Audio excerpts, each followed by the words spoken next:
21절입니다.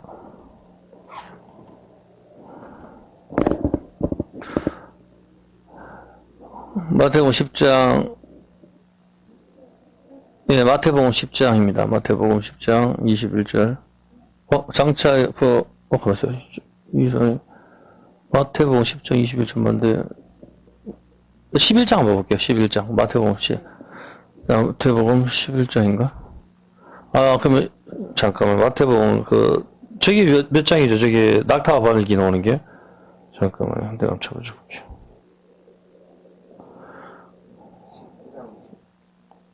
마태복음 19장인가요? 마태복음, 19장, 맞네요. 19장 24절입니다. 마태복음 19장 21절 한번 볼게요. 19장 21절. 한번 보세요. 예수께서 가라사대 네가 온전하고자 할진대 가서 네 소유를 팔아 가난한 자들을 주라. 그리하면 하늘에서 보화가 네게 있으리라. 그리고 와서 나를 쫓으라 하죠.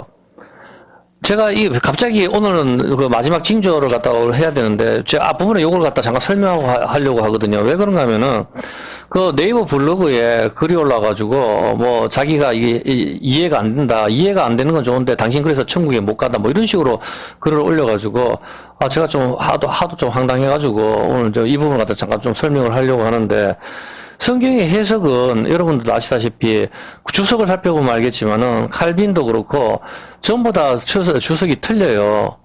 자기 해석이 조금 틀리다고 해가지고 그걸 갖다가 당신이 이단이다 이렇게 하면은 그러면 대한민국 교회 목사님들 설교 다 틀리는 거지. 왜 그러면은 땀 흘리는 저주를 받는 게 그게 오늘날 김진호 목사님 사람 실명을 거론해서 그렇지만 여러분 한번 보세요. 김진호 목사님 설교 한번 들어보세요. 대한민국 대표적인 목사님 아닙니까? 그래서 설교 뭐라고 나옵니까? 땀을 흘리는 거는 이렇게 나오잖아요. 원숭이들을 갖다가 호텔에서 앞에 놔뒀는데 호텔에 찌끄레기를 갖다가 계속 주니까 그걸 먹고 해서 더 이상 원숭이가 땀을 안 흘렸다. 그래서 자꾸 비만이라든가 이런 게 왔다. 그래서 사람은 땀을 흘려야 건강해진다. 이런 식으로 설교를 하잖아요, 보면은. 근데 설교의 내용은 땀을 흘린다 하는 거는 그 뜻이 아니라고. 두 번째 아담 예수님이 땀을 흘리는 걸 이야기한단 말입니다. 근데 대부분 목사님들이 오늘 저처럼 그렇게 이야기하지 않습니까? 열심히 일을 해야 땀을 흘려야 먹을 거 있는 거다. 그렇게 문장적으로 그렇게 이야기를 하는 거고, 가죽옷을 입히는 것도 칼기면 주석을 어떻게 해놨어요? 이게 옛날에 가죽옷이 요새는 비싸지만 옛날에 싼 놈모양이에요. 500년 전에는. 거기 칼빈 주석에 보면은 그냥 겸손하게 검소하게 살아라는 표시다. 가죽옷은 예수님의 표상 아니에요. 피를 흘려야만 입힌 게 그거 아니에요. 보면은 이런 식으로 하다고 해서 칼빈이 이단입니까? 그럼 제가 이단이 되나요? 이렇게 말한다고 해서 그런 게 아니라 말입니다. 예수님을 부정하는 게 자기가 해석하는 거는 약간씩 차이가 있을 수가 있습니다. 전부 다. 어떤 개념인지 알겠어. 자기가 이해를 안 되면은, 또 다른 게 있는가 보다. 저 같은 경우도 제가 어떤 목사님 유튜브에 설교가 쏟아지니까, 그런 모든 동영상을 봤을 때, 저도 봤을 때 제가 좀 이해가 안 되는 부분을 이야기할 때는, 혹시 내가 모르는 게 다른 게 있나, 다른 뜻이 있나, 저는 좀 살펴요. 그렇게 해야 배우는 것도 있고, 그러면 저 같은 경우도 배우는 부분들도 있고, 그렇게 해야 발전이 있는 거지. 자기가 여지껏 정통적인 부분이 해가지고, 그게 틀렸다 하면, 그렇다 하면 제가 동영상 보시는 분들도 그렇고, 여러분 마스크 끼는 게 정상 아닙니다. 신학적으로. 성경에 마스크 끼는 거 아니거든요, 보면은. 초상집에서 마스크를 끼는 거예요. 우리 기쁜 소식이라며. 복음이라며. 죽었다가 살아났다며. 근데 왜 마스크를 끼냐고. 복음을 전하면서 마스크를 낀다는 게 그게 앞뒤가 맞습니까? 안 오는 게 낫잖아. 솔직히 제가 하는 말이 뭐가 틀렸어요. 저는 만약에 우리 교회 교인이 작아가지고 제가 다른 교회 간다 해도 마스크 만약에 그 교회에서 낀다 하면 저 그게 예배 안 드려요. 결혼식장에 상복 입고 오는 거하고 똑같잖아. 안 오는 게 낫잖아. 뭐가 틀렸단 말이에요, 도대체. 성경에 입을 가리는 걸 다 찾아보라고. 초상집이나 전염병 하는데 말고는 입을 가리는 데가 누가 있는가. 나병 환자가 전부 그렇게 가린다고. 하나님 예배 드리면서 왜 입을 가려요, 도대체. 하나님 모욕하는 거 아니에요, 솔직히 말해서. 뭐가 틀렸단 말이에요. 이렇게 틀려서 성경적으로 반박을 하면 나도 받아들인단 말입니다.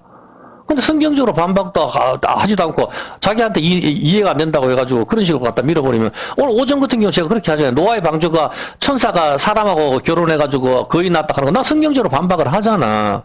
예수님이 천사는 결혼 안 한다고 했기 때문에 이거 아니라고. 이런 식으로 반박을 하란 말입니다. 누구가 객관적으로 들었을 때 이해가 되는 거지. 이게 제가 이렇게 해석하는 게 제 주관적일 수는 있어요. 분명히. 주관적일 수도 있지만, 그렇다고 해가지고, 이게 만약에 아니라면 여러분이 성경적으로 반박을 해야 돼요. 저는 설교 준비를 할 때 성경 한 권만 봐요. 다른 거 안 봅니다. 사실은 거의. 아까 뭐 유대적인 배경을 살펴본다면 그렇게 딱 하면은 고고학적 발견이 나오면 그럼 또 다시 바뀝니까? 말이 안 되잖아, 보면은. 여기에 낙타가 바늘길을 설명할 때도 잘 보라 말입니다. 여러분이 봤었을 때. 왜 그런가 하면은 앞에서 이 사람 보고 니 가라는 걸 다 팔아서 남한테 주라고 이야기하니 갑자기 이 말씀을 왜 하시겠냐고. 이 사람이 어떻게 해야 자기가 구원을 받겠냐. 그 이야기를 하잖아. 그러니까 예수님께서 내 소유를 다 팔아 주라 하잖아. 근데 이 사람이 안 준다고. 한번 봐봐요. 그 청년이 재물이 많음으로 이 말씀을 듣고 근심하여가 아니라 예수께서 제자들에게 이르시되 진실로 진실로 너에게 이르노니 부자는 천국에 들어가기 어렵다. 여기까지 한마디만 하시면 되잖아. 그런데 예수님께서 굳이 이 말씀을 하시는 거라. 다시 너에게 말하노니 낙타가 바늘기로 들어가는 것이 부자가 하나님 나라에 들어가는 것보다 쉽다. 이렇게 갑자기 이 말씀을 하신다고. 여러분 좀 이상하지 않나요? 보면은 갑자기 이 말씀을 왜 하시겠냐고. 다시 부자가 천국에 들어가기 정말 힘들다. 안 그러면 코끼리가 공처럼 작아지는 것보다 더 힘들다. 뭐 이렇게 설명하셔도 똑같잖아. 틀릴 게 뭐가 있어요, 보면은. 전부 다, 개미가 하늘을 나는 것보다 더 힘들다. 이렇게 말을 해도 된다. 그런 표현들 엄청나게 많잖아. 근데 굳이 예수님께서는 네 가진 재물을 다 팔아서 남한테 줘라. 그런데 이 사람이 안 하거든. 안 하는데 예수님께서는 부자가 천국 들어가기는 어렵다. 이렇게 딱 말씀을 하시고, 딱 이야기했을 때 여러분 이걸 할 때 부자가 누구예요? 부자는 하나님이에요. 진짜 부자는. 이런 개념을 아예 이해를 못한다고. 진짜 부자는 온 세상에서 제일 부자가 누구예요? 하나님 아닙니까? 누가 부자란 말이에요 도대체? 그러니까 이해를 하라 말입니다. 하나님 마음을 읽어야 된다고. 예수님의 마음을 이렇게 말씀을 하시고 주님께서는 여기서 낙타가 바늘기로 들어가는 게 부자가 하나님 나라 들어가는 것보다 쉽다 하잖아. 부자는 못 들어가는데 낙타가 바늘기로 들어갈 수는 있다 이 말입니다. 이게 그럼 낙타가 바늘기로 들어가는 게 뭔지를 찾아야 된다고. 이걸 유대적 배경을 찾아버리면 망하는 거라. 성경에서 찾아야 된다고. 이거를 내가 말하는 거는 이걸 유대적 배경을 왜 찾습니까? 탈무드 볼랍니까? 미시다시 볼래요? 그런 거 볼래요? 그렇게 보면 아니란 말이라. 낙타가 바늘기로 들어가는 게 뭔지를 성경을 찾아봐야 되는 거라. 성경이 답이기 때문에 이게 해석이 안 되면은 덮어놔야 된다고. 왜 그런가 하면 여기서 봤을 때 낙타가 바늘기로 들어가는 시 부자가 하나님 나라에 들어가는 것보다 더 쉽다. 그래서 제자들이 깜짝 놀래잖아. 그럼 누가 도대체 구원을 받냐? 이렇게 질문을 하는 거 아니야. 근데 예수님께서 하나님은 하실 수 있다. 사람은 못하지만 이렇게 결론을 내려버린단 말입니다. 여기서 봤을 때 어떤 걸 이야기하면 이 블로그 적으신 분 혹시 볼지 모르겠지만 잘 들어보라 말입니다. 그리고 성경적으로 반박을 하라고. 여기서 왔을 때, 여기서 했었을 때, 낙타가 바늘기로 들어가는 것이, 자기 이해 안 된다고 당신 천국 못 간다 그렇게 버리면은, 그걸 크리스찬이라 합니까? 정말 참. 낙타가 바늘기로 들어가는 것이 부자가 하나님 나라에 들어가는 것보다 쉽다. 이 말씀을 왜 하시겠냐고, 갑자기. 낙타 캐도 되고, 개 캐도 되고, 고양이 캐도 되고, 코끼리 캐도 되고, 얼마든지 많잖아. 이 성경에서 말하는, 일단 여기서 봤을 때 바늘기가 뭡니까? 바늘기는 좁은 문이에요. 말할 필요도 없어요. 바늘기는. 성경에서 이거 내가 또 찾으면 또 시간이 많이 걸리기 때문에 오늘 본문하고 또 멀어지기 때문에 그냥 여러분이 나중에 보세요. 바늘기가 뭔가 하면은 바늘이 찌르는 거잖아. 아프는 거. 그게 뭐예요? 십자가밖에 더 있어요. 그게. 십자가에 못으로 쳐버리잖아. 그게 바늘이잖아. 바늘을 쳐버리면 이게 뭐가 뚫려요? 그 구멍이 나잖아. 그리고 이게 바늘이 송곳에서 물에 뚫는 거. 이게 바늘기, 문이잖아. 앞에서 천국 문에 어떻게 들어가냐? 하나님 나라에 어떻게 되냐? 내가 어떻게 구원을 받냐? 계속 그 이야기 하잖아, 지금. 그러니까 예수님께서는 낙타가 바늘기를 통과하는 게 쉽다 하잖아. 낙타가 바늘기가 뭐냐 말이야. 그게 천국 문을 이야기하는 거야. 좁은 문이라고, 그게. 바늘기가 좁은 문인데, 그럼 바늘기로 낙타는 들어갈 수 있다, 이 말입니다. 어떻게 낙타가 바늘기로 들어갑니까? 그걸 알아야 되는가? 그럼 낙타의 의미가 뭔지를 알아야 되는 거라. 낙타의 의미가 뭔지 알겠습니까? 히브리어도 딱 봤었을 때 한번 봐봐요. 보면 이 동영상도 봤었을 때, 자, 알레프, 베이트, 김멜 나오죠. 여기에 낙타거든. 낙타가 그 다음 어디로 갑니까? 문으로 간다고. 그 다음에 달렛이 문이잖아. 낙타가 그 다음 문으로 들어간다. 히브리어도 여기서 봤을 때 낙타가 이 키멜 돼 있죠. 낙타가 그 다음 문으로 가는 거라. 이게 전부 다 요런 개념이라고. 그리고 낙타의 뜻이 뭔지 압니까? 자, 잘 한번 보세요. 내가 이거 안 보고 설명해 줄게요. 자, 낙타 아까 뭐라 했어요? 네 가진 재물을 팔아서 남을 도우라 하죠. 그 이야기 하시면서 주님께서 갑자기 왜 낙타 이야기 하는지 알아요? 이거를 여러분 이해 못 하겠죠. 내가 여러분들이 이게 낙타에 대한 그거 히브리어만 알고 있어도 이걸 알 수 있어. 왜냐면 히브리어가 낙타가 저거잖아. 저기 뭐야 그 카멜. 근데 낙타가 뭡니까? 가말이라 하거든요. 근데 이 낙타의 뜻이 뭔가면은 보답하다, 선을 행하다, 젖을 때다. 보답하다, 선을 행하다, 젖을 때다. 이런 개념이거든. 자, 그렇다면 이런 생각을 해보세요. 우리가 중동지역에 태어났어. 그러면 낙타를 가진 사람이 누굴까? 부자예요, 부자. 부자 말고는 낙타를 가진 사람이 없다고. 이거는 당연한 소리라. 그러면은 부자가 낙타를 타봤죠. 제주 가서 낙타 타보면 어떻게 되는지 알아요? 낙타가 엄청 위에 올라가거든. 위에 딱 올라가가지고 낙타를 타고 부자들이 뭐라는지 알아요? 선을 베푸는 거라. 그 개념이라니까. 낙타를 타고 재물을 나눠주는 거라, 부자가. 이게 낙타의 개념이라고. 이 질문하는 사람은 이걸 모르는 거라. 그래서 부자가 낙타를 타가지고 자기 재물을 가난한 사람한테 이게 베푸는 거라. 그 낙타의 뜻이 뭐라고? 그게 은혜라니까? 낙타의 개념이 낙타의 언어를 찾아보라니까. 보답하다, 선을 행하다, 은혜를 베풀다. 그게 낙타의 뜻이라. 무슨 소리인지 알겠습니까? 그래서 낙타를 타고 있었을 때 낙타 위에 올라타잖아요. 그 부자라. 이 부자가 가난한 자들이 무릎을 꿇잖아. 그들한테 은혜를 베푸는 거라. 낙타를 타고 와서. 그 개념이 낙타라고, 부자가. 그렇게 해서 이 사람이 부자인데 네 가난한 걸 갖다가 베풀어라 하니까 이 사람이 안 베풀잖아. 그러니까 주님이 낙타 이야기를 하는 거라. 이제 이해가 됩니까? 낙타 이야기를 하는데 낙타가 타고 위에서 베풀어야 되는데 안 베풀거든. 근데 낙타가 또 낙타를 타려면 어떻게 해야 돼요? 낙타를 타려면 낙타가 무릎을 꿇어야 되는 거라. 낙타가 무릎을 꿇잖아. 무릎을 꿇었을 때 낙타에 올라타죠. 올라탔을 때 낙타가 확 일어난다고. 누구냐고. 예수님 자신 이야기하는 거라니까. 정말 답답하더라고, 내가 보니까. 낙타 무릎이라 하는 게 바로 그 이야기예요. 야곱이 낙타 무릎이라 하는 건 성경에 없어요. 뭐 기도의 사람 야곱 낙타 무릎, 그건 자기들 목사님들 지내는 이야기고. 그만큼 낙타가 무릎을 꿇어야만이 거기에 타는 거라. 거기 올라타면은 낙타가 일어서죠. 일어서는 게 이게 우주에서 가장 낮은 자에서 가장 높이 올라가는 걸, 그걸 이야기하는 거라. 바로 하나님 자신 이야기를 하는 거라고. 거기서 큰 부자가 은혜를 베푸는 거. 그게 바로 하나님 모형이라. 하나님이 내가 너희를 독수리 날개로 업어서 왔다 하잖아. 언제 독수리 날개로 우리를 업어서 왔어요? 구름 기둥과 불 기둥으로 인도하셨지. 근데 하나님께서 그런 식으로 표현을 하신다고. 독수리가 대머리잖아. 골고다를 말하는 거라. 그거를 이해를 못하니까, 그 문자 그대로 독수리 날개로 업었으니까 여러분 독수리를 앞으로 집에서 열심히 키우고, 독수리 갖다 먹이를 잘 줍시다. 이렇게 나갑니까? 이건 바보 아니에요, 보면은. 정말 참 답답하네, 참네. 그런 건 하나님 마음을 읽을 수가 있어야 된단 말이에요, 보면은. 어떤 개념인지 알겠죠, 보면은. 뭐, 이거, 설명하려고 하면은, 또 시간이 많이, 오늘 이거 설명하려고 하는 게 아니니까 시간이 벌써 20분이니까 대충 알겠습니까? 내가 이거 다 안 찾아도 오늘 이 본문이 아니기 때문에 바로 그래서 주님께서 네 가난한 걸 풀어라. 그게 낙타의 의미다. 근데 그 사람이 안 푸니까 주님이 낙타를 타고 낙타가 바늘기로 들어가는 게 더 쉽다. 그렇게 이야기하는 거죠. 낙타는 무릎을 꿇어야 되거든. 무릎 꿇은 사람은 우주에서 제일 부자 하나님밖에 없어요.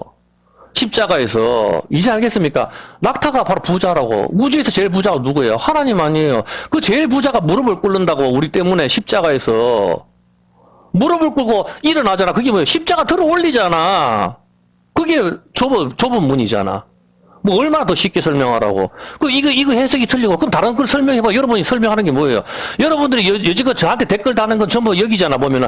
낙타, 이게 이게 줄이 뭐 밧줄이라 하던데. 그리고 예루살렘 문 옆에 쪽문이라 하던데.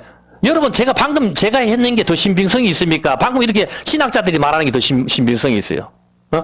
신학자들이 이야기하는 건 예루살렘 옆에 다른 쪽문이 있어가지고 글로 낙타로 타고 가는 거, 예수님은 그 이야기를 하신 거다. 그리고 이거는 바늘기라가 이 줄이 큰 밧줄이라 하는데 오역이다. 그랬다 지만 성경이 자기 이해 안 되면 오역이라 해버리고. 이게 더 신빙성이 있습니까? 제가 말한 게 더 신빙성이 있습니까? 각자 여러분 판단하시라고. 그리고 이 해석이 제가 하는 해석이나 여러분 보는 해석이 좀 틀렸다고 해가지고 그걸로 이단이 되는 게 아니라고. 우리가 예수님을 부인합니까? 정말 참네. 그래 따지면 목사님들 성경에 있는 거 전부 다 잘못 가는지, 어떤 사람은 방언하는 게 틀렸다 하고, 어떤 사람은 방언하는 게 맞다 하고, 한국교회 절반이 틀려요. 개혁교회도 마찬가지예요. 목사님들 중에 30%는 11조 틀렸다고 이야기하고, 나머지 70%는 하락한다고. 그럼 나머지 다 이단이네, 그럼 그 따지면은. 참, 자기가 모른다고 해가지고 그런 식으로 남을 갖다가, 당신 천국 못 가냐지, 그런 소리를, 그게 그 차이라고 합니까? 혹시 동영상 보시는, 댓글 남기셨으면 보면은 그 이야기하라. 저는 원래, 자꾸 시간을 뺏기 싫어가지고, 처음에는 좀 관심을 갖는 것 같아서 자꾸 댓글을 달아줬더니만은, 그런 식으로 자기 이해를 안 된다고 그런 식으로 갖다 밀어버리면은, 열심히 유대적 배경을 많이 찾아보세요. 죽을 때까지 찾아도 그 답이 나오는가. 그래서 제가 몇십 년 전에 내가 옛날 다 찾아봤으니까, 찾으면 그 다음에 새로운 고고가 나오면 또 다른 말을 또 나와버리는데, 성경 딱 봤을 때, 여러분이 봤을 때, 제자들이 듣고 심히 놀라 가로되 이렇게 하면, 이렇게 이 글자 나온다면, 무조건 여기에 대한 문제는 성경에서 찾아야 되는 거라, 성경에서. 다른 걸 보면 안 된다고. 그건 기본이에요, 기본. 아이고, 정말 참. 그렇다 따지면은 다른 거 참고서가 없으면 어떻게 할 건데.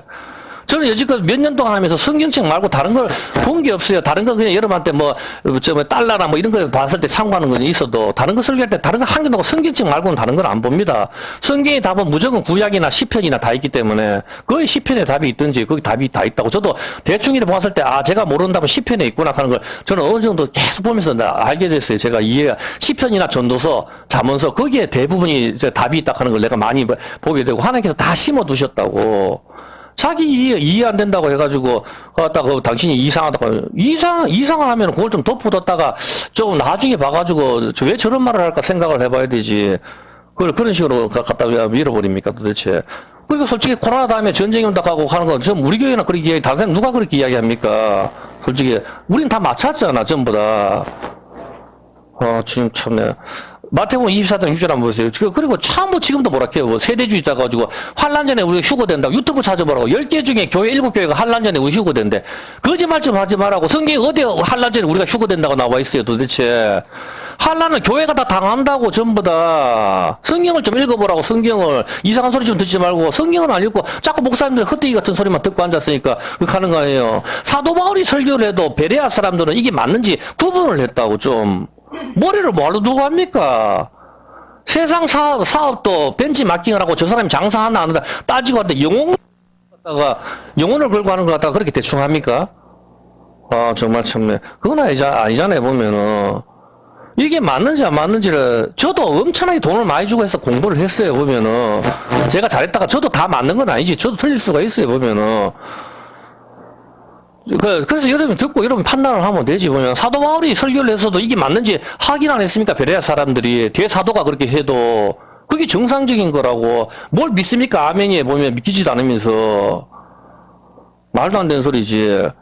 여러분이 아니고 난리와 난리 소문을 듣겠으나 너희는 상가서 두려워 말라. 이런 일이 있어야 하되 끝은 아직 아니니라. 민족이 나라를 대적하여서 일어나겠고 처처에 기인과 지진이 있으니 이 모든 것이 재난의 시작이라.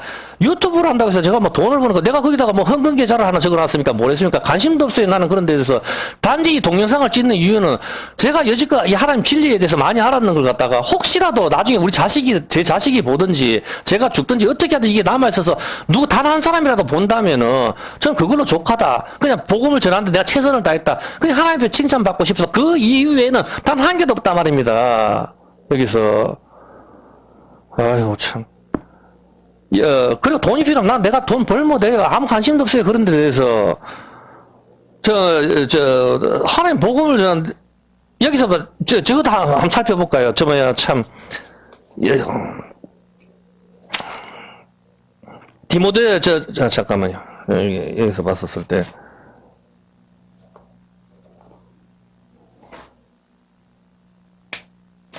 일단 이거 순서대로 합시다. 그냥 보면. 이 모든 거, 사도 바울도 어떻게 했습니까? 자기가 만드는 게 텐트 치는 건데, 내가 어떻게 했어요? 밤낮으로 일하고 있어요. 밤낮으로. 생업이 같아로 아굴란가? 브리스길란가? 그 사람하고 해가지고 자기 같이 이태리에서 왔는 사람하고 같이 앉아가지고 같이 함께 숙식을 하고 같이 밥을 먹으면서 생업이 같으므로 밤낮으로 일을 하고 내가 복음을 전했다 하잖아, 사도 바울이. 내가 지금 문장을 어디서 사도행전인지 싶은데 또 찾으면 시간이 갈까 싶어가지고. 밤낮으로 일해요. 크리스찬들은 내일 종말이 온다고 해서 그렇게 안 합니다. 최선을 다합니다. 아침이고 저녁이고 내가 나발을 보든 피아노를 치든 공부를 하든 내가 주어진 환경에서 우리가 헬스를 하든 최선을 다하는 삶을 사는 거라. 그러니 남한테 구걸할 필요가 없지. 내가 열심히 해서 벌면 되지. 그렇게 하고 그 가운데 복음을 전하는 거라 말입니다. 사도 바울도 그렇게 했기 때문에. 여기서 봐서 이 모든 것이 재난의 시작이라 그렇게 이야기했습니다. 보면은 우리가 지난번에 공부했듯이 이러한 재난은 과거에도 있었습니다. 근데 오늘 맞잖아요. 이런 재난들이 뭐 전쟁, 전염병, 기근 이거는 과거에도 다 있었기 때문에. 근데 주님께서는 이제 주님이 오시기 전에 이런 일이 일어난다고 했었는데 그러면 이게 과거에 있었던 것이냐? 그러면 주님 오시기 직전의 징조냐? 그걸 알 수 있는 방법이 딱 하나라 그랬죠. 15절에 바로 이겁니다. 기근, 지진, 전쟁, 전염병, 뭐 경제 붕괴 이런 거는 과거에도 다 있었잖아. 근데 지금 오늘날도 그게 지금 일어나고 있어요. 근데 이게 정말 주님이 오시기 전에 징조인지 알 수 있는 방법은 뭔가 하면 주님께서 너희가 선지자 다니엘에 말한 바 멸망에 가정한 것이 거룩한 곳에 선 것을 보거든 그때 유대에 있는 자는 산으로 피하라 하잖아. 그래서 다니엘이 말했는가 다니엘을 가잖아. 주님의 말씀을 너희는 성경을 자세히 살펴보라 하잖아. 자세히 하나님의 말씀을. 이것들이 짝이 없는, 이건 동물을 말하는 거예요. 성경 하나님 말씀을 갖다 이것들이라고 표현하지 않는다고. 그래서 하나님 말씀을 자세히 읽어봐라. 그렇게 했을 때 너희가 선지자 다니엘을 말한 바 멸망에 가정한 것이 거룩한 곳에 선 것을 보거든 가잖아. 그럼 다니엘이 말을 했다 하니까 다니엘로 찾아봐야 되는 거라. 여기서 봤을 때 다니엘이 했는데 있으면은 산으로 도망하라 하잖아 보면은. 그래서 우리가 봤을 때 코로나 전쟁 뭐 기근 지진 뭐 다 지금 일어나죠. 어제도 계속 일어나니까. 그렇다면 이게 주님이 오시기 전에 징조인지 그걸 알 수 있는 유일한 키가 이거라고. 멸망에 가정한 것이 거룩한 곳에 서야 되는 거라. 근데 과거에도 1차 대전, 2차 대전 수많은 2000년 동안 전쟁과 재난이 있었고 우리나라에서도 전염병, 역병 뭐 다 돌고 했지만은 멸망에 가정한 것이 거룩한 곳에 서진 않았단 말이야. 그러니까 이게 주님 오시기 전에 마지막 징조는 아니란 말입니다. 근데 지금 이 시기에 이것이 선다면은 지금 우리가 겪는 러시아 전쟁이라든가 코로나라든가 이거는 바로 주님 오시기 직전의 징조란 말입니다. 그렇기 때문에 여러분들이 여기에 대해서 대비를 해야 된다. 예, 이 말입니다. 다니엘서 9장 27절 한번 볼게요. 다니엘서 보면, 다니엘 9장 27절에 보면은, 이렇게 나오잖아. 그가 장차 많은 사람으로 더불어 한 이래 동안 언약을 굳게 정하고, 그가 이래의 절반, 7년의 절반, 3년 반이죠. 절반의 제사와 예물을 금지할 것이며, 잔파여 미울 물건이 날개를 의지하여 선다 하잖아. 어째 한 놈이 등장하는데, 이놈이, 멸망에 가정한 거를 날개를 의지해서 이게 세운다 하잖아, 이놈이. 이거를 봐야 되는 거라. 그럼 여러분이 멸망에 가정한 게 뭘까를 알아야 된다. 그거를 알아야 성경이 풀리는 거라. 그걸 모르면 풀리지가 않아. 멸망에 가정한 게 서야 앞부분에 재난, 전쟁, 이게, 주님이 오시기 직전에 징조다 하는 게 분명하지. 그게 안 쓰면은 지금 이렇게 다 와도 헛되기라니까? 맞잖아. 의미가 없잖아. 아직 주님 오시기 전에는 아직 멀었다고. 왜냐면 멸망이 가정한 것이 서야 그때 유대에 있는 자는 산으로 피하라 하고 주님이 징조가 보인다 했으니까 그게 서야 지금 이 오는 징조가 주님 오시기 전에 코로나 오고 100%구나 그럼 우리가 알고 깨어있을 거 아니에요. 우리가 성경을 뭐하러 봐요. 예수 안 믿는 사람들은 그러니까 안 보니까 지옥을 가는 거고 우리는 가르쳐 답안지를 주잖아. 하나님께서 이거를 보고 우리는 알아라 말입니다. 그래 멸망이 가정한 것이 날개를 의지해서 선택하는데 이 날개를 의지해서 선택하는 것을 갖다 공부하기 전에 뭐라 했습니까? 데살로니가 후서 2장 1절 한번 볼게요.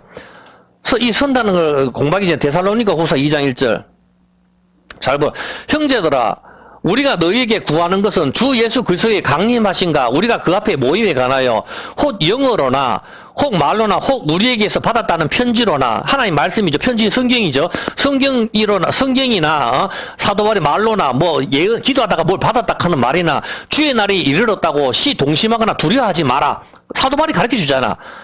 그래 92년 다미성교회가 왜 틀렸느냐? 멸망에 가정한 게 안 썼기 때문에 틀렸는 거라. 어떤 게 그런 말을 계속 미혹하는 말 내가 기도하다 받았다 하나님 말씀이 이렇다 온갖 헛소리를 다 한다 하더라도 두려워하거나 너그 마음 흔들리지 마라 하잖아. 왜? 누가 아무렇게 하여도 너희가 미혹하지 마라 유혹되지 마라 우리한테 가르쳐주잖아. 왜? 먼저 뭐가 있어야 배도하는 일이 있어야 되고 교회가 배신을 해야 된다는 거라. 교회가 코로나 문 닫으라 하면 문 닫아야 된다는 거라. 먼저 배신하는 일이 있고 저 불법의 사람 멸망의 아들이 나타나기 전까지는 절대로 주님이 안 온다 이거라. 불법의 사람 멸망의 아들 이놈이 나타나야 주님이 오신다는 거라. 이해했습니까? 그러니까 뭐 예수님 이제 한국 전쟁이고 태국으로 피하라 다 그 개소리라고. 왜? 멸망에 가정한 게 있어야 앞에 게 맞는 거라고. 그래서 이 사람이 사도 바울도 가잖아. 데살로니가 후서에 불법의 아들, 멸망의 아들이 나타나기 전까지는 절대로 그런 일이 없으니까 절대로 너가 뭐 기도하다 받았다 어떤 목사님이 헛소리한다 듣지 마라 가잖아. 성경으로 말해도 듣지 마라 가잖아. 여기에 누가 아무렇게 해도 너희가 유혹되지 마라. 먼저 배도하는 일이 있고 너 교회가 배반한다는 거라. 교회가 동성애 설교하고 교회가 하나님 말씀 진리를 저버린다는 거라. 교회가 지금 그렇잖아. 배도하는 일이 있고 교회가 마스크 끼고 교회가 저 하나님 말씀을 우습게 여기고 그렇게 한다면 저 불법의 사람 멸망의 아들이 나타나기 전에는 절대로 이적하지 않아. 그놈이 누구냐? 4절에 저는 대적하는 자라 범사에 일컫는 하나님이나 숭배함을 받는 자 위에 뛰어나 지존하여 하나님 성전에 앉아 자기를 보여 하나님이라 한 놈이 나타난다는 거라. 이제 그러니까 모든 신위에 자기를 높여가지고 내가 하나님이다 한 놈이 나타난다는 거지. 그래서 이놈이 나타나기 전까지는 예수님이 절대로 재림하지 않으니까 절대로 흔들리지 마라. 딱 명확하다고. 그럼 이놈이 어디 앉아요? 저는 대적하는 자, 범사에 이렇게 어디 앉는다고? 어디 앉는다 했어요, 이 사람이? 하나님 성전에 앉는다 하잖아. 그럼 하나님 성전에 앉는다 하면은 지금 성전이 있어요, 없어요? 우리 몸이 성전이고 예수님이 성전이잖아. 그래, 새로운 성전에 거기가 지어져야 거기에 앉아가지고 하나님이랑 한 놈이 나타나기 전까지는 주님이 안 온다니까? 성경에 나와 있잖아, 성경에. 성경으로 반박을 해보라고. 지금 내가 뭐가 틀렸단 말이야, 도대체. 하잖아, 사도 바울이. 저는 대적하는 자라 범사에 일컫는 하나님이나 숭배함을 받는 자 위에 뛰어나여 지존하여 어제 이놈을 작은 뿌리라 하는 거라. 이놈이 아주 악한 짐승인데 이놈이 한 놈이 등장해서 내가 하나님이다 이렇게 한 놈이 나타나는데 멸망의 아들 불법의 사람, 율법을 성경을 어기는 놈 이놈이 나타나서 하나님을 대적해가지고 지가 하나님이라 하고 하나님 성전에 앉아 자기를 보여 하나님이라 이야기한다는 거라. 이놈이 나타나기 전까지는 절대로 주님이 재림 안 하니까 걱정하지 마라 이 뜻이라고. 자, 그렇다면 지금 하나님 성전에 앉아서 자기를 하나님이라고 내세우는 자 본질은 여기서 봤을 때 일단 문자적으로 할게요. 내세우는 자 아직 그런 사람이 보입니까 지금 여러분? 있습니까 지금? 없잖아 아직. 이 사람이 나타나야 주님이 재림이 나타난다. 재림이 온다고 왜 와야 돼요? 왜 이 사람이 나타나야 주님이 오십니까? 왜 이놈이 나와야 주님이 오시냐고. 그냥 주님이 오시면 되지. 그게 8절의 답이라. 이놈이 와야 주님이 오시는 이유가 있다니까. 8절에 보게 8절에 그때 불법한 자가 나타나리니 주 예수께서 그 입의 기운으로 저를 죽이시고 강림한다 말이야. 그놈이 나타나서 성도를 괴롭힐 때 그때 주님이 재림하셔가지고 그놈을 죽이뿐다 이거라. 그렇기 때문에 그놈이 먼저 나타나야 된다니까. 그놈이 누구냐 말이야. 그래 그걸 찾아야 된다고. 그놈이 나타나기 전에는 예수님 재림 안 하니까 신경 쓰지 마라 이 하는 거라. 먼저 하나님 성전이 등장을 해야 되고 그 성전 안에 자기가 하나님이라 하는 놈이 등장을 해야 된다 하는 거라. 그게 키포인트라니까. 얼마나 더 쉽게 설명을 할까요 도대체. 아니, 뭐, 요한계시록 왜 읽으면 뭐야, 도대체. 전부 해석을 못하고 있는데, 도대체 뭐가 틀렸단 말이에요, 보면은. 그렇게 했었을 때, 자, 불법한 자가 나타날 때 예수님께서 이 짐승을 죽이기 때문이죠. 근데 여기서 중요한 것은, 4절에 이 짐승의 특징이 불법의 사람, 멸망의 아들, 자기가 하나님이라 한 놈이라고.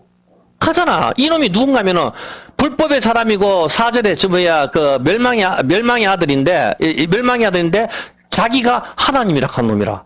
그 사람이 누가 있어 지금? 없잖아. 아직. 그놈이 나타나야 된다니까. 뭐 문선명이나 수도 없이 자기가 하나님이라 한 놈은 나타났지만 이놈이 성전에 앉아가 한 놈은 없단 말이라. 성전은 예루살렘에 있어야 되거든.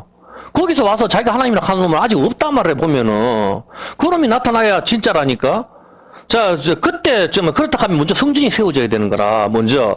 그러면 하나님 성전에서 자기를 하나님이라고 내세우는 인간이 누구일까? 자, 이놈이 멸망의 아들이자 불법의 사람입니다. 근데 여러분도 아시다시피 지금 성전은 없습니다. AD 70년에 성전이 무너지고 더 이상 성전은 없습니다. 돌로 만든 성전이 무너지고 손으로 짓지 아니한 성전을 예수님께서 세우셨습니다. 이제 성전은 예수님이 성전이고 우리 몸이 성전이 된 것입니다. 일단 여기까지 기억을 하시고 다니엘서 9장 27절 한번 볼게요. 다니엘서 9장 27절에 보면은 이제 그때 연결이 될 겁니다. 9장 27절에 보면은 그가 장차 많은 사람으로 더불어 한 일해 동안에 언약을 굳게 정하게 하고 그가 그 7년 반 3년 6개월 동안 제사와 예물을 금지할 것이고 잠포야 미울 물건이 날개를 의지하여 설 것이고 또 이미 정한 종말까지 미운 물건이 날개를 의지하여 선다 하죠. 바로 이놈이 적그리스도 아까 그 배도한 놈이라니까. 이놈이 미운 물건이 날개를 의지해서 쓰는 게 뭔지를 알아야 되는 거야. 이거를 풀지를 못하는 거라, 한국교회가. 이거를 풀지를 못하니까, 온갖 소리 다 나오는 거라, 로마 교황이다, 뭐 자꾸 헛소리를 자꾸 하고 앉았는 거라. 이놈이 누군가면은, 이놈이 날개를 의지해 쓴다 하잖아. 그럼 먼저 날개를 의지해서 서야 그 안에서 자기가 그 성전에 들어갈 거 아니에요. 성전이 먼저 세워져야 될 거 아니에요, 보면은. 그래야 윤곽이 나타나지. 그래서 지금 암만 추측하면 뭐 할 거라, 도대체. 지금 모르는데, 누가 아는데, 도대체, 여기서. 정말. 자, 여기서 왔었을 때, 날개를 의지해 서야 마지막이 되는 것입니다. 이걸 서지 않고, 지진, 기근, 전쟁, 전염병이 일어나도 이것은 아직 마지막이 아니라고, 그냥 일상적인 현상이라고, 하나님이 그냥 책망하는 꾸지람 정도, 일단 그 정도인데, 마지막에 그 심판은 아니란 말입니다. 근데 멸망은 가정한 것이 날개를 의지하여 서야 그것이 진짜 마지막인 것입니다. 그리고 날개를 의지하여 섰을 때, 섰는 그 안에서 자기가 하나님이라고 한 놈이 나타나야 된다고. 그 놈이 이제 교회를 박살을 내는 거라. 그 놈이 666 표를 때리는 놈이라니까. 아직까지 이해를 못 하겠어요? 그러면 666 때 표를 때리는 놈이라. 그렇다면은, 일단 먼저 하나씩 공부하세요. 날개를 의지하여 쓴다 하는데, 이 날개를 의지하여 쓰는 게 뭐예요? 날개를 의지하여 쓰는 게. 그게 100% 제3의 성전이라니까. 100%예요, 100%. 왜 그런가 하면은, 이 날개가 뭔지를 찾아야 돼. 출애굽기 19장 4절 한번 볼게요. 오늘 내 참 목이 많이 아픈데. 자, 한번. 나의 애굽 사람에게 어떻게 행하여 내가 어떻게 독수리 날개로 너희를 업어 내게로 인도하였음을 너희가 보았느니라. 하나님께서 독수리 날개로 업었었겠잖아. 언제 하나님께서 독수리 날개로 업었어요? 그런 적 없어요. 하나님께서는 불기둥과 구름기둥으로 인도하셨잖아. 그걸 독수리 날개라고 이야기를 하는 거라. 그리고 독수리는 대머리라고. 성경에서 대머리는 골고다밖에 없다니까.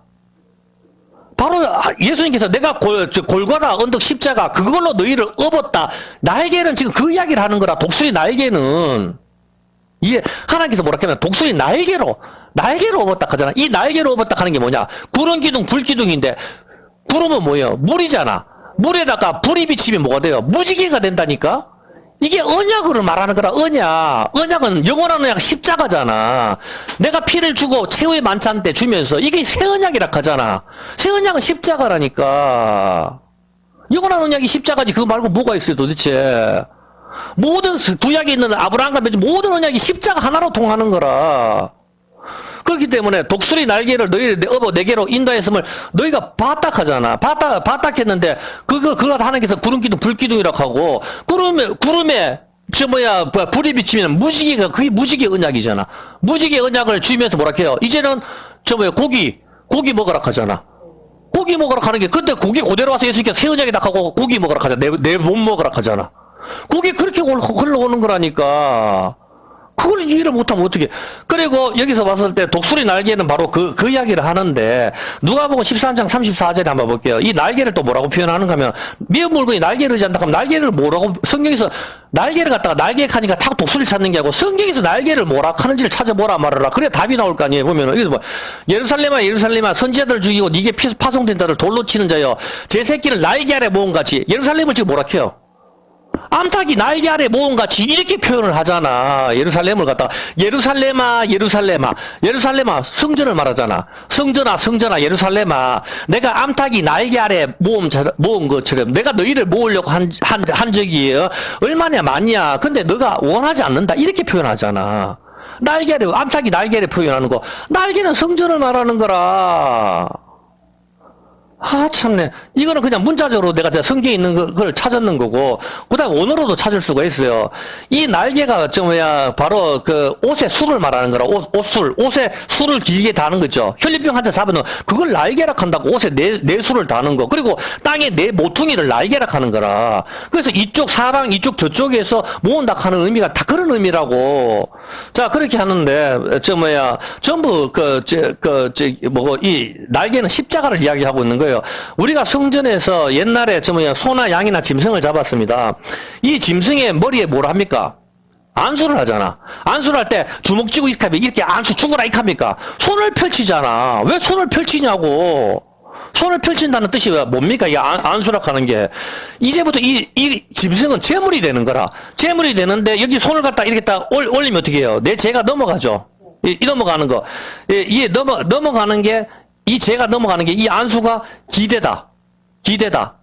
그렇게 하는데 짐승한테 손을 딱 치면 내 죄가 넘어가요, 그죠? 어린 양 대신 예수님한테 내 죄를 넘겨야 될 거 아니야. 추상적으로 생각하지 말고, 예수님 내 죄를 가져가셨다. 언제 가져가셨는데? 짐승한테 손을 올려야만이 내 죄가 넘어가듯이 예수님한테 이 안수를 해야 되는 거라고, 우리가. 그게 믿음으로 넘기는 거라니까, 믿음으로. 어떤 개념인지 알겠죠? 자, 그렇다면은, 우리 죄를 믿음으로 넘기는 거고, 그리고 여기서 이 안수가 펼친 손을 가리키는데, 이 안수가 바로 기대다, 버티다, 세우다, 두다, 버티다. 안수 뜻이 기대다, 세우다, 버티다, 두다, 이런 뜻이라고. 두 손으로 버티는 게 뭡니까? 두 손으로 버티는 거. 여러분 생각해 보세요. 안수의 뜻이 두 손으로 버티다라니까? 두 손을 이렇게 막 누른다. 이 개념도 있겠지만, 두 손으로 버티는 게 뭐냐고. 아니, 예수님이 뭘 어떻게 버티세요? 두 손으로 버티잖아, 십자가에서. 그 이야기 하는 거라. 안수가 두 손으로 버티다라니까? 안수가 뜻이. 자, 그러면 안수가 두 손으로 버티는 뜻인데, 안수에 이 펼치는 손을 갖다가 딱 펼치죠? 이게 날개라니까? 예수님 이 날개가, 아까 미운 물건이 날개를 의지한다 하지. 날개를 의지하여 쓴다 하지. 이 날개, 펼친 손, 이 날개라. 날개가 손에 딱 걸려버리는 거라. 근데 날개가 예수님이 십자가에 못에 박혀가지고 딱 이렇게 걸려있죠? 걸려있으면 이게 뭐가 돼요? 예수님이 뭐라 그랬어요, 내가? 예수님 자신을 뭐라 했냐고? 성전이라 했잖아. 예수님을 성전이라 했으니까, 펼친 손이 날개인데, 날개에 박혀가지고 딱 걸려버리면 이게 뭐예요? 이게 성전이 날개에 의지해서 쓰는 거라니까? 정확하게. 이해가 됩니까? 미운 물건이 날개를 의지하여 쓴다 하잖아. 날개를 의지하여.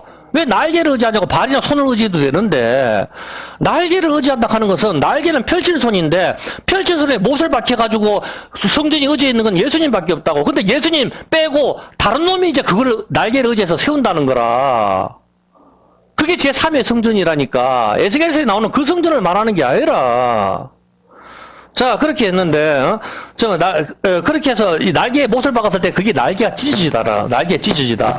자, 펼친 손에 못을 박아버렸죠. 예수님 날개 펼친 손을 의지해서 십자가에 달리신 것이 성전입니다. 예수님께서 자신이 성전이라고 하셨으니 이것이 성전인 것이죠. 근데 제3의 성전을 다시 세운다면 그것이 멸망에 가정한 것이 날개를 의지하여 서게 되는 그림이다 말입니다. 그래서 지난주인가 10월 달에 리허설을 했잖아. 제3의 성전 세우는 거. 바로 그 놈이라니까. 그래서 지금 오는 이 모든 징조가 주님이 오시기 직전이 100%라 말입니다. 지금. 자, 당장 오늘 내일 오실진 않겠지만은, 이게 불과 몇 년 안 남았다, 이 말입니다. 자, 이 펼친 손을 뭐라고 이야기합니까? 그럼 펼친 손. 그냥 언어로 풀어볼게요. 자, 이 펼친 손을 뭐라 할게요? 그냥 언어로. 이 펼친 손을 종려나무 잎이라고 하잖아. 이 펼친 손이 성경에. 종려나무 잎을 한번 띄워줄래요, 혹시? 종려나무 잎을 뭐라 해요? 종려나무 잎이. 예? 그 펼친 손이, 원어가 종려나무 잎이라니까. 이 펼친 손이 종려나무 잎.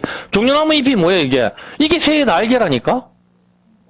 이게 새의 날개처럼 생겼죠, 깃털처럼. 종려나무 잎이. 펼친 손이 종려나무 잎이라고, 이걸 다 말이라 하는 거라. 자, 그렇다면은, 자, 한번 보세요. 종려나무 잎이라 했죠, 펼친 손. 그렇다면은, 이 펼쳐서는 종려나무 잎인데 이게 뭘 가리키는 거예요? 신명기 34장 3절 한번 봐봐요. 여러분 이제 뭔지 이제 이해할 거라. 신명기 34장 3절 한번 봐봐요. 신명기 34장 3절이 뭐예요? 남방과 종려나무의 성읍이 뭐예요? 이제 알겠습니까? 미운 물건이 날개를 의지해서 쓰는 게 바로 여리고를 말하는 거라. 여리고 같은 거. 여리고를 다시 세울 때 어떻게 해요? 장자를 읽고 문을 달면은 계자를 읽는다. 그렇게 여호수아의 저주대로 나도 역대상인가? 거기서 이루어지잖아, 보면은. 이게. 여호수아 6장 26절 한번 봐봐요. 종려나무의 성읍이 바로 여리고라. 여리고가 바로 옛성전을 말하는 거라. 우리 돌로 만든 성전. 우리 옛사람을 말하고 있다고. 그게 바벨탑하고 같은 구조라니까, 그게. 그런 걸 좀 이해를 하란 말입니다. 여리고 따로, 바벨탑 따로, 전부 다 따로, 그게 아니고. 그러면 요한계시록에 바벨론이 지금 왜 등장하는데, 바벨론이 지금 어디 있는데? 그럼 요한계시록에 죽을 때까지도 안 풀리지. 정말 참 답답하네, 보면은.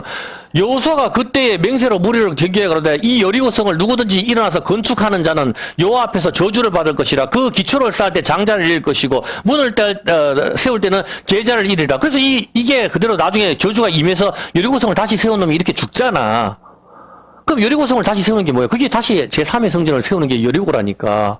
여리고가 종려나무의 성읍이고 종려나무가 날개니까 미운 물건이 날개를 의지하는 게 여리고를 다시 세우는 거고, 그게 바벨탑을 다시 세우는 거고, 무너진 옛 성전을 돌로 만든 성전을 다시 세우는 거고, 나의 옛사람을 다시 세우는 거라. 거기 앉아서 내가 하나님이라 한 놈, 그 놈이 바로 666 표를 때린 놈이라고. 얼마나 더 쉽게 설명할까요, 도대체? 계속 추상적으로 이야기하지 말고 저처럼 명확하게 설명을 하란 말이에요. 명확하게. 그래야 뭐 다시 틀렸다 안 했다 성경적으로 반박을 해보라고. 지금 계속 성경적으로 찾고 있으니까. 날개도 왜 성전인지 내가 성경을 찾으면서 하잖아 지금. 뭐가 틀렸단 말이에요 도대체. 근데 뭐 날개 내 멋대로 그 날개 그 성전이다 이래 내가 멋대로 갑니까? 성경대로 하면서 찾아가면서 지금 하지 않습니까? 그러면은 종려나무의 성읍은 여리고를 말하는 거라. 이걸 다말이라 한다고. 다말. 이 여리고라 말입니다. 이걸 다시 세우면 안 된단 말입니다. 옛 성전을 갖다 다시 제3의 성전을 세우는 게 여리고를 다시 세우는 거하고 똑같다고. 여리고를 어떻게 때려 부숴? 하루에 한 바퀴씩 7일째 7바퀴 돌잖아. 요한계시록이 옛 성전을 어떻게 무너뜨리냐고. 요한계시록이 7인가 7 나팔까 7 대접이라. 너무 신기하게 연결이 되잖아. 참. 그렇게 하고 제3의 성전을 다시 세우면은, 제3의 성전을 다시 세우면 이제 이걸 어떻게 때려 부숴야 돼요? 바로 요한계시록에 하루 한 바퀴씩, 7인가, 7 나팔까, 7 대접으로 때려 부숴야 되는 거라, 다시 세우면은. 그 개념이라니까. 이 여리고를 무너뜨리는 방법은 계시록의 그 방법 그대로죠. 다니엘 9장 27절. 다니엘 9장 27절에 보면은, 그가 장차 많은 사람으로 언약을 굳게 맺고 해서 잔파하여 미운 물건이 날개를 의자에 설 것이요. 이제 알겠습니까? 날개를 의자에 뭐라? 제3의 성전. 10월 달에 리허설을 했다니까? 그럼 이제 유대인들은 자기 바위돔 저걸 무너뜨리고 여기다 제3의 성전을 갖다가 세울 누구를 기다린다고. 그래서 그게 내가 봤을 때 트럼프가 아닌가. 그 제 생각이고, 안 그러면 또 다른 사람이 있을 수가 있고, 푸틴인지 누군지 모르겠고. 그 어떤 사람이 세우면서 그 놈이 내가 하나님이라 한다 말하라. 내가 하나님이라 하고 666 표를 때린다 이 말입니다. 666 표가 뭡니까, 거기서? 그게 흰 고무신이라니까. 어떤 개념인지 알겠습니까? 예, 마태복음 24장 15절. 그래서 멸망의 선지자, 다니엘이 말한 바 찾아봤죠. 멸망이 가정하시 거룩한 곳에 서면은, 그때는 너가 피해라. 어디로? 산으로. 산, 어떤 산? 팔공산, 앞산. 그게 아니라니까. 내가 산을 향하여 눈을 돌리라. 내가 산을 향하여 눈을 돌리라. 산은 누굽니까? 나의 도움이 어디서 올까? 천지 지으신 여호와. 여호와가 산이라고. 신의 산, 시온산. 그걸 말하는 거. 그걸로 피하라 이 말이라. 제3의 성전이 세워지면은, 데살로니가 후서 2장 2절. 이걸 또, 전쟁이 터지면 산으로 피하는 게 참 좋다. 이렇게 또 풀더라고. 그 뜻이 아니라고. 그럼 산 없는, 중동 지역 같으면 어디로 피하는데, 그러면은. 참 말도 안 되는. 산의 개념을 몰라버리니까 평지만 있는 나라면 이거 어떻게 피해, 그러면. 진짜 참. 그 의미가 아니라고. 유대에 있는 자는 제3의 성전 산으로 피하라 하잖아, 지금. 바로 하나님 앞에 피하라 이 말을 보면은, 영어로나 말로나 혹 우리에게 받았던 편지로 너희 주의 날이 이르렀다고 해서, 너가 흔들리지 마라. 아무렇게 하여도 먼저 교회가 배반한다, 3절. 너희가 먼저 배도하는 일이고 교회가 하나님을 저버린다 이 말입니다. 배반하고 그 다음에 불법의 사람, 멸망의 아들이 나타나기까지는 주님이 안 오신다. 멸망의 사람이 나타나는데 그놈은 대적하는 자고 하나님을 대적하고 자기가 하나님이라 한다. 근데 이놈이 어디 있다? 하나님의 성전에 앉아. 제3의 성전이 지어지면은 거기 앉아서 내가 하나님이다. 너가 기다리는 메시아다 하면서 그렇게 나타나는 놈이 있다 이 말입니다. 그때 이스라엘 사람도 저 사람이 진짜 메시아인갑다 하면서 그 사람을 믿겠지. 제3의 성전을 지어줬으니까. 그래서 유대인의 환심을 쌓고 세계의 돈을 끌어당기겠죠 보면은. 그거 뭐 좀 생각해보면 되는 거 아닙니까? 이 사람이 어떻게 해요? 계시록 13장 1절. 시간이 없으니까 제가 그냥 빨빨 지는 거예요. 이 사람이 어떻게 하죠? 바다에서 짐승이 나오죠. 이 사람이 16절. 이놈이 16절에 이 사람이 하는 게 뭐예요? 제가 모든 자, 아까 그놈이 모든 자, 그 작은 자나 큰 자나 부자나 빈곤한 자나 자유한 자나 모든 사람이 오른손이나 이마에 표를 받게 하고 누구든지 이 표를 가진 자 외에는 매매를 못하게 하니 이 표는 그 짐승의 이름이나 그 이름의 수라. 그 짐승의 이름이 뭐예요? 자기가 하나님. 짐승 이름이 내가 하나님이라 하는 그거라니까. 내가 하나님이라 하는 게 뭐냐고. 그게 흰 고무신이라니까. 소잖아, 소. 이스라엘아, 이거는 하나님이다 하는 게 성경에 찾아보라고. 자기가 하나님이라 하는 게 뭐가 있냐고. 소잖아, 소. 소를 말하는 거잖아. 소를 갖다가 다른 말로 뭐 흰 고무신이라니까? 흰 고무신을 여러분한테 놓는다 말이라. 이게 이제 여기서 여러분이 생각했을 때 그게 정말 우리가 말하는 흰 고무신이 맞을까 안 맞을까는 이제 여러분 해석상의 차이가 있으니까 그거는 저도 이걸 갖다 100%다 이제 말을 못 한다고. 왜? 흰 고무신이 유튜브나 뭐 네이버나 다 찾아보면 그게 소락하는 거는 100% 맞긴 맞지만 이게 과연 여기서 말하는 그걸까는 나도 좀 생각을 한단 말입니다. 여기서는 이런 부분을 생각한다고 그런 부분이 틀렸다고 해가지고 당신이 이다이다 그렇게 밀면 안 된다 이 말에 보면은 나 말을 잘 불락하면 많이 틀려야 돼요 안 틀려야 돼요? 많이 틀려야 잘 부는 거라. 처음부터 잘 부는 사람이 어디 있는데 아예 연습 안 하는 놈은 아무것도 안 하는 놈은 틀리지도 않습니다. 언제까지 여러분 저지나 먹을 거냐 말이야. 내가 멜기세덱에 대해서 설명하고 싶지만은 너가 아직 듣는 것이 어림으로 내가 차마 뭐 그거는 말 못하겠다. 사도 바울이 극하잖아. 너가 지금 선생이 돼야 되는데 언제까지 저지나 먹을래? 단단한 걸 먹어야 된다 이 말이라.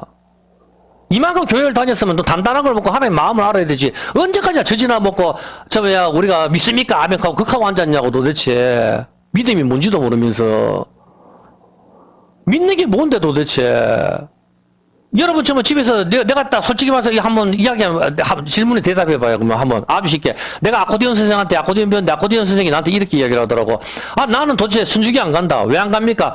아니 난 집에서 엄마 말 좀 안 듣고 하루 종일 아코디언 연주만 하는데 맨날 첫날 고해성사를 하락하니 나는 죄가 없는데 도대체 무슨 고해성사를 하락하나. 그래서 난 천주기 안 간다 하더라고.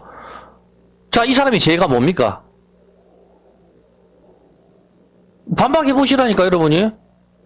이 사람이 집에서 그냥 엄마 야 설거지 좀 해라 하면 에이 엄마 귀찮아 내일 할게 이거밖에 없고 하루 종일 아코디만 연주해서 무슨 죄가 있는데 이 사람 죄가 뭐냐고. 예? 그렇죠. 하나님을 안 믿는 죄잖아요. 하나님 안 믿는 죄인데 그게 그게 좀 어떤데? 하나님 좀 안 믿을 수도 있잖아. 근데 그게 왜 큰 죄가 됩니까? 그거에 대해 설명을 해야지. 그렇지. 이제 알겠습니까? 하나님을 안 믿는 제가 하나님을 안 믿는다는 게 무슨 뜻입니까? 제가 여러분한테 설명을 했어요. 그래, 여러분이 제가 하는 이야기를 안 믿잖아요. 안 믿는다는 건 뭐예요? 당신 사기꾼이야. 당신 말 다 거짓말이야. 이 뜻이 거기 있는 거라고. 이해가 됩니까? 하나님을 안 믿는다는 거는 하나님을 사기치는 자, 거짓말 하시는 자로 만드는 죄가 어마어마한 큰 죄가 있는 거란 말이라. 왜 성경을 안 읽습니까? 하나님 안 믿으니까. 하나님 당신 성경은 가짜입니다. 성경 거짓말입니다. 그래서 안 읽는 거 아닙니까? 성경이 진리고 성경이 유일한 나의 생명이고 나의 구원입니다 하면 왜 안 읽습니까? 말이 됩니까? 돈이잖아 여러분한테는. 그게 금송아지 숭배라고. 다른 뭐가 숭배해 도대체. 그게 금송아지 숭배. 성경을 갖다가 바벨론이 다 때려 부수고 다 박살을 냈어요. 그래서 하나님께서 이스라엘 갖다 다 이방 땅에 포로로 만들죠. 성전을 갖다 박살내는 사람이 누구예요? 성전을 박살내는 사람. 나잖아. 내 몸이 성전이라고. 여러분이 성전을 갖다가 박살내는 바벨론이나 이집트나 그 사람이라고 생각 안 해봤습니까? 나라고. 너희 몸은 하나님이 거하시는 성전인 줄 알지 못하느냐. 그 성전을 때려 부수고 그 성전에 돼지머리를 갖다 놓고 제우스 신상을 갖다 놓는 놈이 바로 나라고. 성경은 그 이야기를 하는 거라고 지금. 여기서 봤었을 때 절제하지 못하고 아무것도 못하는 그게 성전을 때려 부수는 그게 바로 나 아닙니까? 나잖아. 여기서 봤을 때 이 표는 짐승의 이름이나 그 이름에 수락하잖아. 그리고 여기서 지혜가 있으니 총명이 있는 자는 그 짐승의 수를 세어봐라. 그 수는 사람이다. 사람이라 하잖아. 사람이 뭐예요? 흰 고무신을 누구한테 놔? 사람한테 놓잖아. 그 숫자 세알리 봐라. 666이다 하잖아. 그 숫자는 사람이 수다. 사람이 뭐예요? 흰 고무신을 사람한테 놓잖아 지금. 그 숫자 좀 세알리 보라고. 666이라고. 그 짐승의 이름 흰 고무신은 뭐야? 소라고. 코로나가 왔으면 하나님 앞에 무릎 꿇고 해결을 해야 되는 거라. 교회가 앞장서서 백신 안 맞은 사람 교회 예배 못 드린다 막는 게 아니고 그 교회 가지 말라고 뭐하러 가요 도대체. 그 교회를 난 이해를 못 하겠네. 하나님 여러분 집에서 기도하면 그 예배 안 받으신다 합니까? 성경에 어디 그런 말이 있어요 도대체. 사도 바울 시대에는 없어요. 전부 회당 째면하는데 가정집마다 방문했지. 이런 큰 교회가 어디 있었는데. 생각을 해보라고. 복음이 전에 초대교회 때 뭐 그런 게 어디 있었는데 도대체. 출애굽이 그렇게 하기 때문에 모두에게 표를 받게 한다는 것은 이게 바로 짐승의 이름이라 말입니다. 그리고 그 지혜에 있는 자는 그 숫자를 세라. 그 숫자는 사람의 숫자라고 하잖아. 사람의 숫자. 사람의 숫자 세알려보라고. 흰 고무신 맞은 사람들 숫자 세알려보라고. 666이라고 하잖아. 출애굽기 32장 4절. 자, 표를 받게 하는데, 시간이 너무 많이 가서 빨리 끝내야겠어. 오늘 너무, 아론이 그들의 손에서 그 고리를 받아 부어서 금으로 만든 송아지를 만들죠. 금으로 만들어요. 다니엘서 3장, 한번 봐보게. 다니엘서 3장 1절. 느부갓네살 왕이 금으로 신상을 만드는데 60규빗, 강은 6규빗, 60규빗, 6규빗. 이제 뭔지 알겠습니까? 금으로 신상을 만든다고. 여기다 절 안 하면은 너 다 죽인다. 사드락과 메삭과 아벳노고가 절 안 해서 풀무불에 들어가죠. 이제 알겠습니까? 우리한테 하는 이야기라, 지금. 금으로 신상을 만고 60규빗, 6규빗, 666이잖아, 지금. 여기다가 절을 안 하면은 너 그거 다 풀무불에 집어넣을 거야. 근데 이방 땅에 포로되는 사드락과 메삭과 아벳노고는 끝까지 절을 안 하고 하나의 보호를 받는다고. 마지막을 맡은 우리 보고 맞지 마라 하는 거라. 흰 고무신 안 맞아도 돼요. 이제는 왜? 근데 그래도 과거의 흰 고무신은 과거에도 맞지 않았느냐? 과거에도 맞았어요. 맞아요. 저도 맞은 적도 있고 신종플루 걸렸을 때 저도 맞은 적이 있고 그때는 주사를 맞았지만은 따로 그 예방하는 그건 안 맞았지만 중요한 거는 그때는 그걸 안 맞았다고 해서 해외 여행을 못 가거나 하는 일이 없었단 말입니다. 이해가 됩니까? 지금은 지금도 해외여행이 자유화가 됐는데, 왜 아직까지 여행이 하나 투어든지 이런 여행사가 활발하게 안 됩니까? 아직까지도 흰 고무신을 갖다 검사하는 나라가 워낙 많고, 그게 없으면 24시간 음성 접종서를 내야 되고, 엄청나게 까다로우니까, 그러니 안 가겠다. 이렇게 포기를 한다고. 그걸 다 빼주면은 사람들이 많이 가지요. 그게 귀찮아서 나도 안 가는 거예요, 보면은. 그리고 그 전에 이게 활성화됐을 때는 어떻게 했어요, 보면은. 카페도 못 가게 만들었다고. 그리고 여러분, 버스 운전하면은 운전도 못 하게 만든다고. 지금 싱크로율이 거의 내가 봤을 때 7, 80%는 지금 맞아 들어가고 있네. 소락하는 것도 맞고, 하나님이라 하는 것도 맞고. 그게 사람의 숫자라 하잖아. 사람의 숫자. 지혜 있는 사람, 여기 숫자 한번 살리봐라 하잖아. 그 수는 666이라 하잖아. 666은 상징이라 하는 거 여러분 다 알 거 아니에요, 그 정도는. 어떤 개념인지 알겠습니까? 이놈이 이제 이걸 갖다 더 강력하게 시행할 수도 있다, 이 말입니다. 제가 봤었을 때. 그래서 왜 이스라엘 금으로 소를 만듭니까? 소가 하는 일이 뭐죠? 소가 바로 하는 게 소의 짐을 싣고 장에 가서 매매를 하잖아. 이게 바로 매매와 관계가 있다고, 소가. 아무리 봐도 소라고. 소가 바로 하는 게 장사하는 배, 다시스로 가는 배 요나가 타잖아. 그게 장사하는 배라니까. 어떤 개념인지 알겠습니까? 그렇게 하기 때문에 여러분들이 봤었을 때 소를 갖다가 하는 거, 맞지 마라 하는 게 이유가 있다고. 지금도 미국의 독감 환자가 10배가 늘었다 해. 왜 넣습니까? 흰 고무신 맞아서 그런 거 아니에요, 솔직히. 나는 모르겠지만, 갑자기 10배가 왜 넣습니까? 전부 하나님 반대하는 것만 해. 동성애가 죄가 아니니, 앞으로 동성애 죄라고 설계하면 잡아간다니까, 미국에서는. 동성애자한테 케이크 안 팔았다고 해서 고발을 당하는 세상이 왔다고. 더 이상 핍박이 뭐가 필요해도 이제 우리는 지하교회로 가야 된다니까. 지하교회로 다 숨어서 예배 드려야 돼. 보면은 공무원 선언위만 와도 교회 문 닫아버리는데 마스크 안 끼면 잡아가 버리는데 도대체 뭐가 있어요 도대체. 지금은 그래도 윤석열 돼서 좀 풀어지는 거지만 이게 앞으로 또 코로나가 또 활성화되고 또 다른 일이 하면 또 어떤 강력한 놈이 통제 수단으로 잡을지 어떻게 알아요 보면은. 그렇게 하기 때문에 소는 바로 숭배하는 것, 바로 장사의 개념입니다. 이것이 없으면 매매를 못하게 한다. 이 말입니다. 성경에서 신이라고 만든 것은 손입니다. 오늘날로 치면 흰 고무신이 바로 소란 뜻입니다. 저는 오늘날 전 세계 사람들이 맞으라고 하는 흰 고무신, 전 세계 사람 맞으라고 하잖아. 이 흰 고무신이 이것인지 아닌지는 정확하게 모르겠지만 분명한 것은 이 흰 고무신이 소란 의미인 것입니다. 분명한 것은 여러분이 네이버 찾아보세요. 흰 고무신이 100% 소니까. 그리고 이것이 없으면 사실 해외여행도 쉽지 않습니다. 제 개인적인 생각을 이야기하면은 저는 이 흰 고무신이 맞다고 사실 생각이 듭니다. 지금까지는. 앞으로 좀 지나봐야 되겠지만 이것은 여러분도 참고로 하세요. 제가 틀릴 수도 있고 이거는 저도 좀 봐야 되니까 지나봐야 좀 명확하게 드러나지 않겠습니까? 왜냐하면 이 흰 고무신은 옛날에도 맞았습니다. 근데 중요한 것은 옛날에는 이것을 흰 고무신을 안 맞았다고 해서 해외를 못 나간다 하는 것은 없었단 말입니다. 자유란 말입니다. 근데 이번에는 이것이 없으면 직장까지도 그만둬야 될 정도로 심각하단 말입니다. 그러면 이건 문제가 되는 거잖아. 중요한 것은 계시록 13장 11절에 저 뭐 11절에 땅에서 올라오는 이 짐승이 16절에 이 표가 없으면은 매매를 못하게 만든다는 사실입니다. 그리고 18절에는 지혜가 여기 있으니까 이 표는 그 짐승의 이름은 지혜가 여기 있으니 총명이 있는 자는 그 짐승의 숫자를 세어봐라. 그 수는 바로 사람의 숫자다. 사람의 숫자. 흰 고무신밖에 더 있어요. 맞은 사람들 그 숫자잖아 지금. 여러분에게 빠지지 말라고. 그거 안 맞았다고 죽는 거야. 죽으면 죽는 기지. 뭐 찝찝한 건 안 맞는 게 낫지 않습니까? 뭘 해요 도대체. 참. 지금 이 흰 고무신을 전부 사람에게 맞추고 있습니다. 그리고 이 흰 고무신은 소입니다. 소. 666이라고. 데살로니가 후서 2장 3절에 뭐라고 이야기합니까? 먼저 2장 3절에 먼저 배도하는 일이 있고 배교하는 일이 있다. 누가 아무렇게나 먼저 배교하는 일이다. 배교가 진리를 저버리다. 교회가 먼저 일단 진리를 저버린단 말입니다. 하나님의 말씀을 저버린다고. 그리고 디모데전서 4장 1절.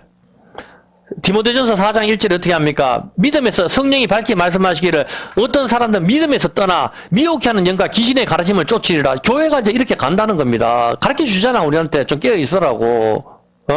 그렇게 하고, 그 다음에 이제 불법의 사람, 멸망의 아들이 일어날 것입니다. 이 멸망의 아들이 제3의 성전에 앉아가지고, 자기가 이 흰 고무신, 짐승의 표를 갖다 강요할 것입니다. 제가 보기에는, 그런 것 같은데, 지금까지 제가 아는 지식을 다 설명했어요. 나머지는 여러분이 성경을 읽고 공부를 해보시라고. 그리고 성경적으로 반박한 게 있으면, 전 설교 도중에도 질문을 언제든지 환영합니다.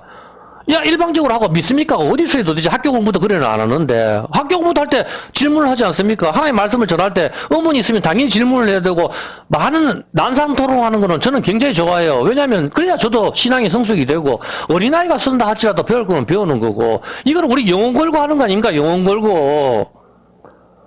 아니, 커피숍 하나 차리도 밤새도록 하면서 모든 걸 아이디어를 다 짜내고 하는 판국에 영혼을 걸고 하는 일을 어떻게 소홀히 할 수 있단 말입니까? 그거는 관심이 없고 천국을 믿지 않는 거 아닙니까?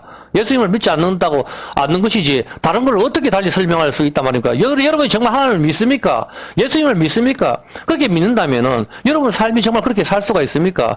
1분 1초라도 주님이 나를 지키고, 눈을 만든 자가 어떻게 보지 않으며, 귀를 만든 자가 어떻게 듣지 않겠습니까? 하나님은 나를 보시고, 나의 기도에 들으시고 응답을 하신단 말입니다. 여러분은 하나님과 동행하는 사람이 되기를 원합니다.